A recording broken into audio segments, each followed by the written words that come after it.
It's on here now. The goalkeeper's beat, and South Africa have done Shagger Sport 2010. ሰላም ጤና ይስጥልን እንደምናላችሁ የተከበራችሁና የተወደዳችሁ የሸገር ስፖርት ዊዝ አበበ ግደይ የዩቲዩብ ቻናል ቤተሰቦቻችን በያላችሁበት እጅግ አስደሳች ጊዜን እያሳለፋችሁ እንደሆነ ተስፋ እናደርጋለን። መልካሙን ሁሉም ለናንተ እንመኛለን። ታዲያ ይህንን ሸገር ስፖርት ዊዝ አበበ ግደይ የሚለውን የዩቲዩብ ቻናላችንን ሰብስክራይብ አድርጉት፣ የደውል ምልክቱን ተጫኑትና አዳዲስ ፕሮግራሞችን ስንለቅ መልእክት ይድረሳችሁ። ላይክ በማድረግ እንዲሁም ደግሞ ሊንኩን ለሌሎች በማጋራት በተከታዮች ቁጥር እንድንበዛ የምንሰራቸው ፕሮግራሞችም ብዙ ሰዎች ጋር እንዲደርስ የምታደርጉትን ጥረት አጠናክራችሁ ቀጥሉ እንላለን። እስካሁን ላደረጋችሁልን ድጋፍ፣ እገዛ እና እኛን ለማንቃት ለሄዳችሁት ርቀት በሙሉ ምስጋናችን ትልቅ ነው። በጣም እጅግ በጣም አድርገን እናመሰግናለን። ወደ ስፖርታዊ ጉዳይ እንሂድ። እሺ፣ ያው የ2026-27 የእንግሊዝ ፕሪሚየር ሊግ የውድድር ዓመት ጅማሮ ላይ ነው የምንገኘው። የፊታችን አርብ ይጀመራል። በጣም እየተጠበቀ ነው የሚገኘው። ከዚህ በፊት ከክለቦቹ ዝግጅት ጋር በተያያዘ የተለያዩ ነጥቦችን አንስተናል። ደግሞ አጠቃላይ በሊጉ ደረጃ የተለያዩ ፉክክሮች ይደረጋሉ። እንደ ክለብ ከሚደረጉት ፉክክሮች በተጨማሪ ሻምፒዮን ለመሆን የአውሮፓ ሻምፒየንስ ሊግ ተሳትፎን ለማግኘት ላለመውረድ የሚደረጉት ፉክክሮች እንዳሉ ሆኖ የተጫዋቾች ደግሞ የግል የእርስ በርስ ፉክክርም በጣም የሚደምቅበት የውድድር ዓመት ይሆናል ተብሎ ነው የሚጠበቀው። በተለይ ከዚህ ከኮከብ ግባግቢነት ጋር በተያያዘ የውድድር ዓመቱን ብዙ ጎል አስቆጥሮ ለመጨረስ የሚደረጉት ፉክክሮች ጥሩ ይሆናሉ ብዬ ነው የምገምተው። መቼም እንደ አለፈው የውድድር ዓመት አይሆንም። ባለፈው የውድድር ዓመት አይሆንም ያልኩበት ዋነኛ ምክንያት ካስታወሱ አድማጮቻችን የ2025-26 የውድድር ዓመት ሊጀመር ሲል በጣም አብዝተን ከተነጋገርንባቸው ለማየት ከጓጓናቸው ጉዳዮች መካከል አንደኛው የኮከብ ግባግቢነቱን ጉዳይ ነበር። ማን ብዙ ጎል ያስቆጥራል የሚል ምክንያቱም ብዙ የፊት መስመር አጥቂዎች ነበር የፈረሙት በወቅቱ። ዮኮሬሽ ለአርሰናል ፈርሟል። ኤርሊንግ ሃላንድ አለ፣ ሁጎ ኢኪቲኬ፣ እንደገና አሌክዛንደር አይዛክ ወደ ሊቨርፑል የተዘዋወረበት ነው የነበረው እና በፊት መስመር ላይ ሼሽኮ ለዩናይትድ አዳዲስ ተጫዋቾች ወደ እንግሊዝ ፕሪሚየር ሊግ የመጡበትና ያሉትም ደግሞ ወደ ተሻለ ክለብ ያደጉበት ጊዜ ስለነበረ አንድ ጥሩ ፍክክር እናይበታለን ብለን በተደጋጋሚ የተናገር ነው። ይህ የኮከብ ግባግቢነቱን ጉዳይ በተመለከተ ይኖራል ብለን የገመትነውን ፉክክር ነበር፣ ግን እንደገመት ነው አላገኘ ነው እስከሚገባኝ ድረስ። ምክንያቱም ዮኮሬሽም እንደተጠበቀው በጣም ይሄ አይምሪ አይነት አጥቂ ሆኖ አልተገኘም። ሊጉን መላመድና ሌሎች ምክንያቶች ነበሩ ብዙ ጎል ማስቆጠር ያልቻለበት። እንደገና የአሌክዛንደር አይዛክም ጉዳይ እንዳየነው ነው። ቶሎ ከሊቨርፑል ጋር መዋሃድና ጎሎች ማስቆጠር አልጀመረም። ከዛ ደግሞ ተጎዳና የውድድር ዓመቱን እንግዲህ በጉዳት የሚጨርስበት እድል ተፈጠረ። ሌሎችም ሁጎ ኢኪቲኬም በጣም ጥሩ አካሄድ ነበር ሲሄድ የነበረው፣ ግን ያው ብዙ ጎል የማግባቱ ላይ ፉክክሩ ላይ ያን ያክል ሊደምቅ አልቻለም እና ይሄኛው የነበረን ግምታችን ሳይሳካ ቀርቷል። ግን ዘንድሮስ የሚለውን በዛሬ ፕሮግራማችን ላይ ብናነሳው በጣም ጥሩ ያወያየናል ብለን አስበናል። አድማጮቻችንም የየራሳቸውን አስተያየት ይሰጡበታል። ስለዚህ የእንግሊዝ ፕሪሚየር ሊግ የ2026-27 የውድድር ዓመት የኮከብ ግባግቢነቱ ፉክክር ላይ የምጠብቋቸው ተጫዋቾች የትኞቹ ናቸው እንላለን አድማጮቻችንን። የኮከብ ግባግቢነት ፉክክር ሁሌም ቢሆን በትኩረት የምንከታተለው ነው። አክቹሊ ባለፈው የውድድር ዓመት በ2025-26 ኮከብ ግባግቢ ለመሆን በሚደረገው ፉክክር ላይ ኤርሊንግ ብራውት ሃላንድ በተለይ ደግሞ የውድድር ዓመቱ መጀመሪያ ላይ በቃ ኖዋን ይሄንን ልጅ የሚገዳደረው የለም ብለን እስክንል ድረስ በጣም ጠንካራ የሚባል አጀማመር ነበር። በኋላ ሄደና ደግሞ አቃተው። ኤርሊንግ ሃላንድ ጎል ማገባባቸው ጨዋታዎች በተደጋጋሚ እየተከሰቱ ሲመጣ የተወሰኑ ወደሱ መቅረብ ያጉረመረሙ ተጫዋቾች ነበሩ፣ ግን አልሆነም። ዞሮ ዞሮ የኤርሊንግ ሃላንድ ብቻ ሳይሆን ባለፈው የውድድር ዓመት ሌላው በጣም ከፍተኛ የሚባለውን በግለሰብ ተጫዋቾች ረገድ ትኩረታችንን ስቦት የነበረው የብሩኖ ፈርናንዴዥም ጉዳይ ነው። ብሩኖ ፈርናንዴዥ የአሲስት ቁጥሩን ሪከርድ ይሰብራል አይሰብርም፣ እንግዲህ ዋንጫውን ማን ያነሳል ከሚለው ቀጥሎ በጣም ከፍተኛ የሚባል ትኩረትን ያገኘ፣ ልክ እሱ ሪከርዱን ባሻሻለበት ጊዜ ደግሞ ሜዳ ውስጥ የነበረውን ሴሌብሬሽን የምናስታውሰው ነው። ሴኔ ላሜንስ ራሱ ሙሉ ሜዳ ሮጦ ሴሌብሬት ያደረገበት፣ የማንቸስተር ዩናይትድ ደጋፊዎችም ያንን በጉጉት ምን ያህል ይጠብቁት እንደነበረ፣ በተለይ ደግሞ እንደ ብሪያን ኤምቤሞ እና ማቲያስ ኩኛ ከብሩኖ ፈርናንዴዥ የሚሰጣቸውን ኳስ ሳይጠቀሙበት ወደ ጎልነት ሳይቀይሩት በቀሩባቸው ጊዜያቶች በሙሉ ብስጭት ነበር በእነሱ የማዘን። ይሄ እኮ ምርጥ አጥቂ ቢያገኝ ኖሮ እየተባለ የሚወራውን ነገር መቼም በደንብና በትክክል የምናስታውሰው ይመስለኛል። ወደ ተነሳው ነጥብ ስንሄድ ያለምንም ጥርጥር ዘንድሮ የኮከብ ተጫዋችነትን ያው ቆየት ብለን ሊጉ ከተጀመረ በኋላ ብናየው ነው የተሻለ የሚሆነው። ምክንያቱም በጣም ብዙ ነገሮች ሀፕን ሊያደርጉ ይችላሉ። ኦፍኮርስ በኮከብ ግባግቢነትም ላይ ሊያጋጥም ይችላል እንደዛ አይነት ነገር፣ ግን ፕሪዲክተብል ነው። ሞሮፍ የኮከብ ጎል አስቆጣሪ ፕሪዲክተብል ነው። ምክንያቱም በየሊጎቹ በየክለቦቹ ያሉ የፊት መስመር ተጫዋቾችን ማወቅ ይጠይቃል፣ እናውቃቸዋለን። በፊት መስመር ላይ የሚጫወቱ ተጫዋቾች ይኖራቸዋል የምንለውን የአዲሱ የውድድር ዓመት አቅም ለመገመት የሚያስችል መነሻ አለ። እነማን አሉላቸው በቡድን ጓደኝነት የሚለውን ደግሞ ከግምት ውስጥ እናስገባለን። ክሬቲቪቲ እዛ ላይ በጣም ወሳኝ ነው። ለምሳሌ በጣም ምርጥ የሚባል አጥቂ በብሩኖ ፈርናንዴዥ አሲስት የማድረግ ጉብዝና የሚታገዝ ከሆነ የጎል ቁጥሩ የት ሊደርስ እንደሚችል ማሰብ ነው። ስለዚህ ማን ነው አብሮሽ የሚጫወተው የሚለው፣ የመፍጠር እድል ምን ያህል ነው የሚለው ብዙ ነገሮች ታሳቢ መደረግ አለባቸው። አንዳንዶች ለምሳሌ በ2025/26 የውድድር ዓመት ቪክቶር ዮኬሬሽ ለአርሰናል ያገባው ጎል በትክክል ካገባው በላይ መሆን አለበት ብለው ይላሉ። በትክክል ካገባው በላይ መሆን ነበረበት፣ ግን የአርሰናል አጠቃላይ የመፍጠር አቅም የነበረው ሰርቪስ የተጎዳ በጣምም ደግሞ የሳሳ ስለሆነ ይህንን ተሟልቶ ሳናየው ቀረን እንላለን። ለምሳሌ አንዳንዶች ደግሞ ኬቨን ደብሮይነ በነበረበት ጊዜ ለኤርሊንግ ብራውት ሃላንድ በአንድ የውድድር ዓመት በእንግሊዝ ፕሪሚየር ሊግ ብዙ ጎል ያገባ ተጫዋች በታሪክም ተጠቃሽ ሲሆን እና ኬዲቢ እያለ ያለች ኬዲቢ እንደዚህ አይነት ነገሮችም ፋክተር ናቸው። አሁን እኔ የማወራው ስለ ፋክተሮቹ። ከዛ በኋላ ግን አሁን ከፈለግሽ ስሞቹን እየጠራን ማን አሉና እነማን ማን አላቸው የሚለውን ነው ስንነጋገር የምናገኘው። እዚህ ውስጥ ታዲያ እውነት ቪክቶር ዮኬሬሽ ዘንድሮ የአርሰናል ደጋፊዎችን የጠበቁትን ያህል የጎል ምንጭ ሆኖ ያስደስታቸዋል ወይ? ይሄ ፋይናል ጂግሳው ዘ ፐዝል የተባለለት በቃ አርሰናል እንደሱ አይነት አጥቂ ካገኘ እኮ ሌላ ምንም የሚጎለው የለም የተባለለት ቪክቶር ዮኬሬሽ ዘንድሮ ሰበብ አልባ ሆኖ በዚህ ምክንያት እኮ ነው እንደዚህ እኮ ስለሆነ ነው ምናምን የሚባልለት ሳይሆን በትክክል ጎል የሚያገባ በትክክል ለኮከብ ግባግቢነት የሚፎካከር በትክክል አርሰናልን በማጥቃት እንቅስቃሴ ውጤታማነት የሚፈለገው ደረጃ ማድረስ የሚችለውን ቪክቶር ዮኬሬሽን እናያለን ወይ? ይህንን የምንልበት ዋነኛው ምክንያት አምና የነበሩት ሰበቦች ናቹራሊ ስለሚሞቱ ነው። አንዳንዶቹ ናቹራሊ ይሞታሉ። አለመልመድ ለምሳሌ ይሞታል። አንድ አመት ለመዳ እስኪናበቡ ድረስ ነው የምንለው የአርሰናል የቀደሙ ተጫዋቾችና ቪክቶር ዮኬሬሽ ለመላመድ 2025/26 ከበቂ በላይ ለመላመድ የምንለው ነገር አናነሳም ማለት ነው። ስለዚህ ሊጉን መልመድ፣ የቡድን ጓደኞቹ ጋር መላመድ፣ መግባባት፣ የአርሰናል ስታይል እንዲገባው፣ የእንግሊዝ ፕሪሚየር ሊግ ምን እንደሚያደርግ እንዲያውቅ ምናምን የምንላቸው ነገሮች በሙሉ ናቹራሊ ዘር ዴድ ስለሆነም ዴሊቨሪ ብቻ ነው አሁን የሚጠበቀው። አንሌስ ኤንድ አዘርዋይዝ እንደ ኢንጁሪ ያለ አይነት ነገር ካላጋጠመ ወይም ሌላ አይነት ነገር ካልተፈጠረ ለቪክቶር ዮኬሬሽ የእውነት ለመናገር ኢትስ ጎይንግ ቱ ቢ አን ኢንሳልት ለቪክቶር ዮኬሬሽ። ለምንድን ነው ኢንሰልት የሚሆነው ወይም እንደ ስድብ መወሰድ አለበትም ብለው እሱ እያለ በቢግ ማቾች ላይ እሱን ፒክ ካላደረገው አርቴታ አላሳመነም ማለት ነው አሰልጣኙ።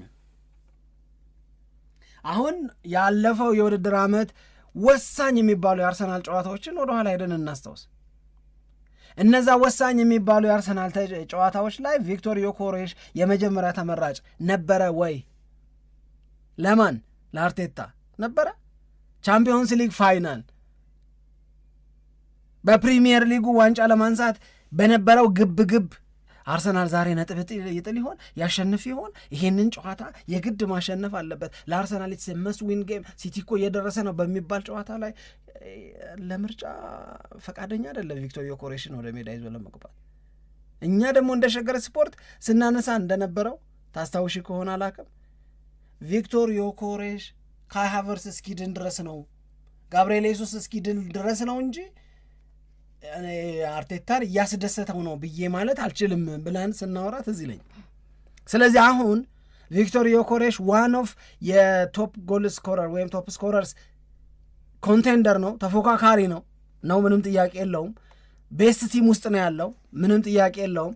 ስለዚህ አሁን ከነ ሃላንድ ጋር በሚደረገው ፉክክር የተሻለ ነገር ለማድረግ ሲሞክር ማየት አለብን። ለዛ ግን በኮሚዩኒቲ ሺልድ እንደተደረገው ቁጭ የሚያደርገው መሆን የለበትም። ቁጭ ላለ ማለት ደግሞ የሚያሳትፍ አሳማኝ ነገር መስጠት መቻል አለበት። ሰው ቪቂ ካንተ ብዙ እንጠብቃለን፣ ዘንድሮ መስጠት አለብህ ብዙ። በቃ ብዙ አፍና አፍንጫ ስትከልለው ሰለብሬት ስታደርግ የምታሳያቸውን ነገሮች ማየት አለብህ። በብዙ አጋጣሚዎች ጎል እያገባ ስፔሻሊ ደግሞ ኢን ቢግ ማች ላይ ቢግ ዲፍረንስ ሜከር መሆን መቻል አለበት ብዬ ነው የማስበው። የሆነ አንዳንድ ጨዋታዎች ላይ በቃ አደገኛ የሚሆንበት ነገር ነው። ቨርስስ ሲቲ ቨርስስ ሊቨርፑል ቨርስስ ዩናይትድ ቨርስስ አርሰናል ቨርስስ ምናምን አርሰናል ሳ ሌሎቹ ላይ እንደዛ መሆን መቻል አለበት። ያንን ካላደረገ ስቲል ኮስቸን ማድረግ ነው። እቺ ዝም ብለው አሁን ክረምት ላይ የነበረችው ቪክቶር ዮኬሬሽን ሰጥቶ ሁሊያን አልቫሬዝን ለመውሰድ ቪክቶር ዮኬሬሽ ላይ እንደገና 50 ሚሊዮን መጨመር የምትለው ነገር ተግባራዊ የምትደረግበትን ጊዜ አይቀሬ እንዳይሆን መስራት አለበት፣ ማሳመን መቻል አለበት እላለሁ። ለእኔ ቪክቶር ዮኬሬሽ አለበት ከተጠቀመበት። አንደኛው ነጥብ እሱ ነው። ሁለተኛው አሌክሳንደር አይዛክ የኒውካስሉ እኔ የሊቨርፑሉ ማለት እውነት አልችል። እኔ በሊቨርፑል ማሊያ አሌክሳንደር አይዛክ ትዝ አይለኝ። ትዝ የሚልሽ ከሆነ አንቺም እናገር የት ነበረና ትዝ ይበል። እነዛን አልፎ አልፎ መግባቶች እንደነበረ የሚያስታውሱኝ ወይም እንደነበረ የማስታወስ ጉልበት ያላቸው አድርጌ አልወስድም። ግን አሌክሳንደር አይዛክ የ2025-26 የውድድር ዓመት በዛ ጭቅጭቅ በዛ ንትርክና በዛ መንገድ የሊቨርፑል ተጫዋች ለመሆን ኒውካስል ዩናይትድ ላይ ያንን ሁሉ ጫና አሳድሮ ሲያበቃ የሊቨርፑልን ማሊያ የመልበስ እድል እንደገጠመው ተጎዳ። አይከፋውም ብዬ አላስብም። ያን ያህል ኒውካስል ዩናይትድ ጋር ሆድና ጀርባ የሆነበት ዝውውር በዛ መጠን እሱ የፈለገው በዋናነት የተለየ ነገር ከሊቨርፑል ጋር ሆኖ ማድረግ እንደሚችል ስላመነን ስለተሰማው ነው። ዊኒንግ ሰምቲንግ በቃ የሆነን ነገር ማሸነፍ ከኒውካስል ጋር ሆነሽ ከመሳካት ይልቅ ከሊቨርፑል ጋር ሆነሽ የመሳካት እድል የበለጠ አለው። ለምን ሊቨርፑል 2023-24 ላይ 2024-25 ላይ ዋንጫ ወስዷል። 2025-26 ላይ ይደግማል የብዙዎቻችን ግምት ነበር። ምክንያቱም 450 ሚሊዮን ፓውንድ አካባቢ አውጥቶ ራሱን ጨምሮ ሌሎች ትልልቅ ዝውውሮችን አደረገ። ስለዚህ ሊቨርፑል የእንግሊዝ ፕሪሚየር ሊግ የጋላክቲኮ ስብስብ ምናምን ያለው ምናምን ሆነ። ባለፈው ዋንጫ የበላ አሁንማ ይሄ ሁሉ ጨምሮ ማን ያቆመዋል ምናምን ሲባል ብዙ ነገር ከተጠበቀባቸው ሊቨርፑልን የውድድር ዓመቱ ከመጀመሩ በፊት እንድንፈራ ካደረጉን ተጫዋቾች መካከል አንደኛው አሌክሳንደር አይዛክ ምንም ጥያቄ የለው።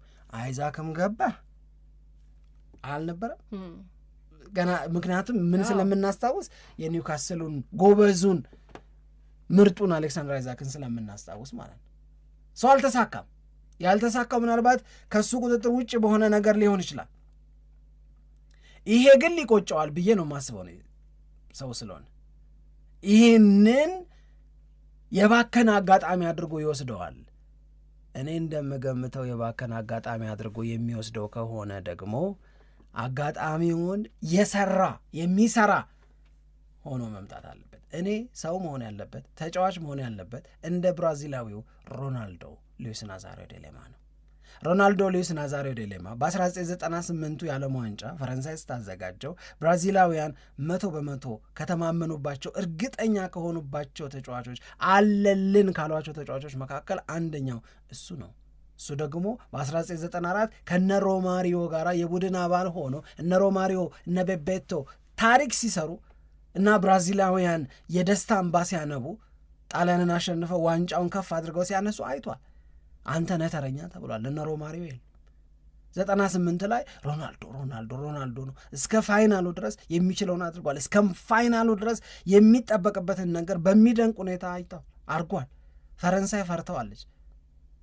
ስጋት ሮናልዶ እንጂ ሌላ ማንም የለም። እሱ እያለ እነሱን ማሸነፍ እንዴት ይቻላል ነበረ ቋንቋው። እግሩ ቄጤማ ሆነ። ዋንጫው ጨዋታለት ቆጨው። ዓለም ዋንጫ እንደ እንግሊዝ ፕሪሚየር ሊግ በየአመቱ አይመጣም፣ በየ4 ዓመቱ እንጂ ለ4 ዓመት ቀጠሮ የያዘው 4ቱን ዓመት ሲያወጣ ሲያወርድ የቆየው ሮናልዶ ያንን ቁጭቱን በ2002 ጃፓንና ደቡብ ኮሪያ ያዘጋጁት የዓለም ዋንጫው ላይ ቁንጮ ሆኖ መጥቶ ተወጣው እና ኦሊቨር ካህንን እንዴት ያንከራተተ ጎል እንዳገባባቸው እናስታውሳለን። ሮናልዶ ለብራዚል ያንን የተናፈቀውን ዋንጫ ብራዚላውያን በ98 ቢጠብቁበትም 4 ዓመት እንደገና እንዲያስጠብቅ ተገዶ ግን በ2002 ላይ ዴሊቨር አደረገ። የሊቨርፑል ደጋፊዎች ከአሌክሳንድር አይዛክ ተመሳሳይ ቁጭት የወለደውን ጠንካራ እንቅስቃሴ ይጠብቃሉም ይገባቸዋልም። ይሄ ከተሰማው በሚገባ ከተዘጋጀ ጉዳት አልባ የውድድር ዓመት የሚያሳልፍ ከሆነ አሌክሳንድር አይዛክ ሃላንድን አይሞግተውም ማለት አትችልም። ግን ስለ ሊቨርፑል እርግጠኛ ነን ወይ? የሊቨርፑል ፕሪሲዝን አምሮናል ወይ? ጥሩ ምልክት ሰጥቶናል ወይ?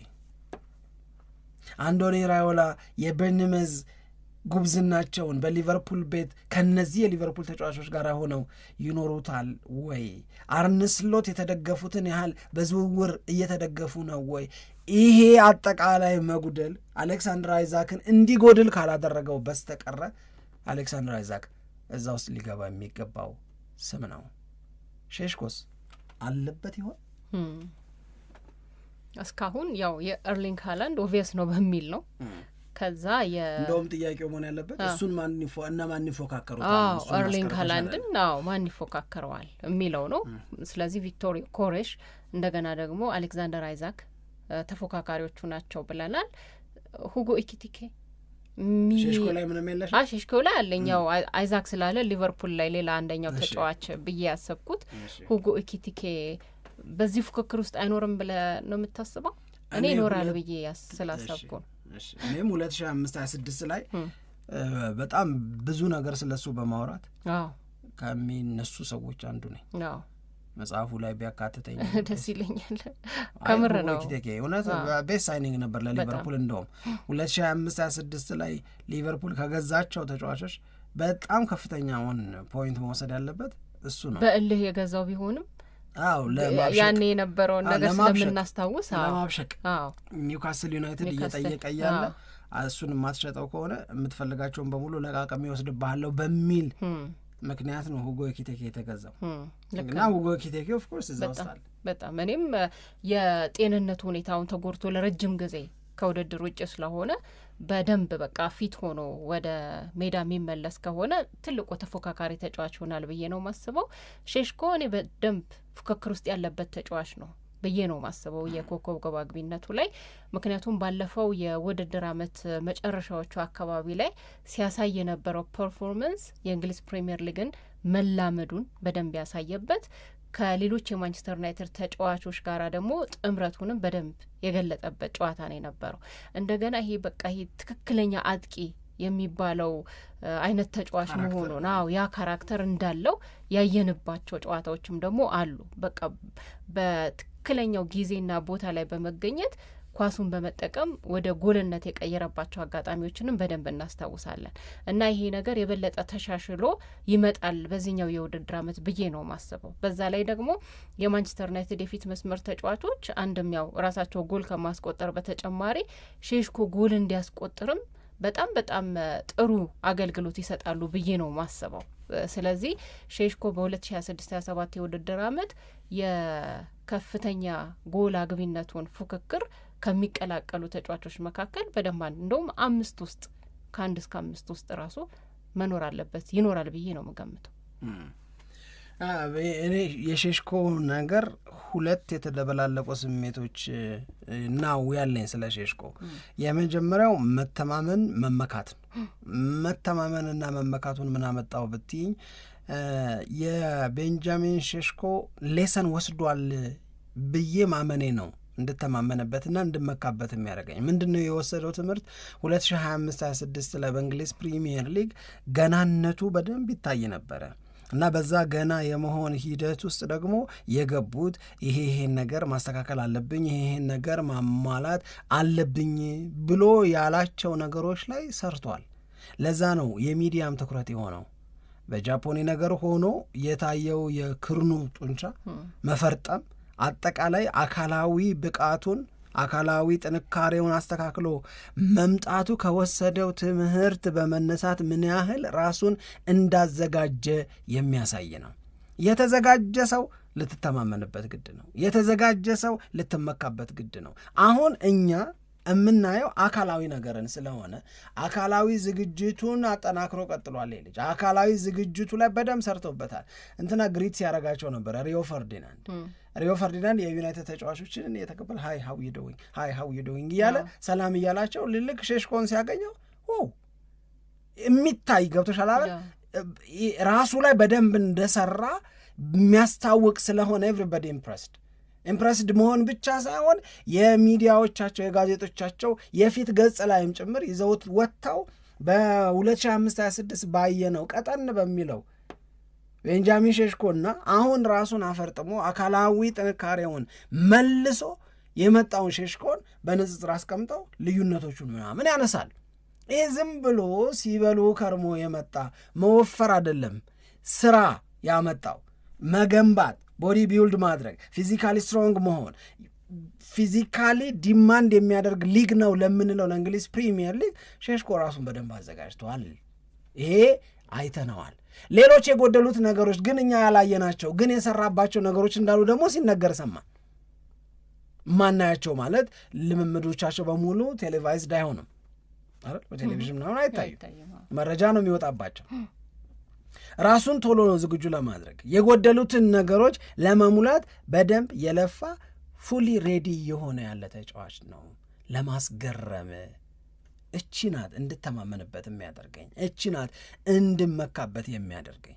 እዚህ ላይ የውድድር ዓመቱ መጨረሻ ላይ ጎሎችን ያስቆጥር ነበር የሚለው ብቻ ሳይሆን የውድድር ዓመቱ መጨረሻ ላይ ጎሎችን ያስቆጠረ ሂዝ ኢን ፎርም ናው ገብቶታል በሚባልበት ሰዓት ላይ ካሪ ቀይሮ ሲያስወጣው ቅር ሲለው ሲከፋው ቆይቶ ሜዳ ውስጥ የሆነ ነገር ማድረግ እንደፈለገ ስላየሁና ስላወቅኩ ቤንጃሚን ሼሽኮ ዘንድሮ ለማንቸስተር ዩናይትድ አለልን የሚባል ተጫዋች ሊሆን ይችላል ብዬ ተማመናል ብዬ እመካለሁ። ታዲያ ምን ያሰጋሃል ነው ቀጥሎ ምን ያሰጋሃል ካልሲ ሼሽኮ ጎል እያገባ ለማንቸስተር ዩናይትድ ወሳኝ ነጥብ ማግኘት ጥሩ ምክንያት እየሆነ በነበረባቸው ጊዜያቶች ካገባቸው ኳሶች ይልቅ የበለጠ ጎል ለመሆን ይቀሉ የነበሩ አጋጣሚዎች ሲባክኑበት ደግሞ ትዝ ይለኛል። ይሄ ካምሮ መጥፋት አልቻለም። ይሄ ካምሮ የሚጠፋው ሜዳ ውስጥ ገብቶ በአዲሱ የውድድር ዓመት ተስተካክሎ እንዳምነው አይደለሁም አቤ ሲለኝ ነው። ሌላ አይደለም፣ በቃ ሌላ ምንም የሚያጠፋው ነገር የለም። እነዛ ግን ቦታዎች አሉ ማለት በሱ ደረጃ ሊባክኑ ይገባቸዋል ብዬ የማላስባቸው አስቸጋሪ የሚባለውን ነገር ሰርቶት ለማስቸገር የምትይው ወይም ከማስቸገር አንጻር ቀለል ያለ የምትሆን ሲባክንበት አይቻል። እነዛም ትዝታዎች አሉ። ሰው ፌርሊ ኢነፍ እነዚህ ነገሮች ላይ ሰርቶ ቤንጃሚን ሼሽኮ የዩናይትድ የከፍታ ዘመን አካል ይሆናል ብዬ አምናለሁ። ያው የሼሽኮ ላይ እነዚህ ነገሮች በጣም ተስፋ እንድናደርግ ያደርጉናል። ስፔሻሊ አሁን ዝግጅቱን በተመለከተ እኔ እንደውም ከዝግጅቱ በላይ ያለፈው የውድድር ዓመት መጨረሻ ላይ የነበረው ፐርፎርማንስ በጣም በቃ አለቀበት የውድድር አመቱ የሚያስብል ነው ለሼሽኮ በጣም ጥሩ የሆነ የመጣበት ወቅት ስለነበረ ስለዚህ ይሄ ነገር በዚህኛው የውድድር አመት አሁን በሚጀመረው የውድድር አመት እንድናጨው ያስገድደናል እና የሼሽኮ ነው ፐርፎርማንስ እና ኮከብ ግብ አግቢነቱ ላይ የሚኖረውን ፍክክር እንጠብቃለን።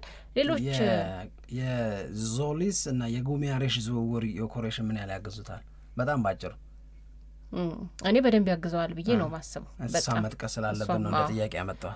ግን ሌሎች ተጫዋቾችም ደግሞ አሉ አይደል? ለምሳሌ እንደ ጃኦ ፔድሮ ከቼልሲ፣ ኦሌ ዋትኪንስ እነዚህ ኢጎር ቲያጎ አሁን ባለፈው የውድድር አመት ከኤርሊንግ ሃላንድ ጋር ሲፎካከር የነበረው ተጫዋች እኮ እሱ ነው ከብሬንትፎርድ። ይሄኛው ተጫዋች ምን ያክል በዚህ የውድድር አመት ይሳካለታል እሱንም ደግሞ እንጠብቃለን። ግን አንዳንድ ጊዜ ከዚህ ከኮከብ ግብ አግቢነቱ ጋር በተያያዘ ትንሽ ያልተጠበቁ ተጫዋቾች አሁን ልክ እንደ ኢጎር ቲያጎ አይነት ተጫዋቾች የበለጠውን ቦታ ድርሻ ይዘው የውድድር አመቱን ሊያጠናቀቁ ይችላሉ። ግን እነዚህ የጠራናቸው ተጫዋቾች ደግሞ ከፉክክሩ ጋር በተያያዘ ካላቸው የቡድን ጥንካሬ ጋር በተያያዘ የሚያገኙት የሰርቪስም ደግሞ በጣም ሰፊ ይሆናል ተብሎ የሚጠበቁ የፊት መስመር ተጫዋቾች ስለሆኑ ከኮከብ ግብ አግቢነቱ ጋር በተያያዘ የሚኖረውን ፍክክር በጣም ደማቅ ያደርጉታል ተብሎ ነው የሚጠበቀው። ስለዚህ አንድ በቃ በጉጉት የምንጠብቀው የእንግሊዝ ፕሪሚየር ሊግ የ2026/27 የውድድር አመት ትልቁ ጉዳይ ይሄኛው ፍክክር ይሆናል ማለት ነው።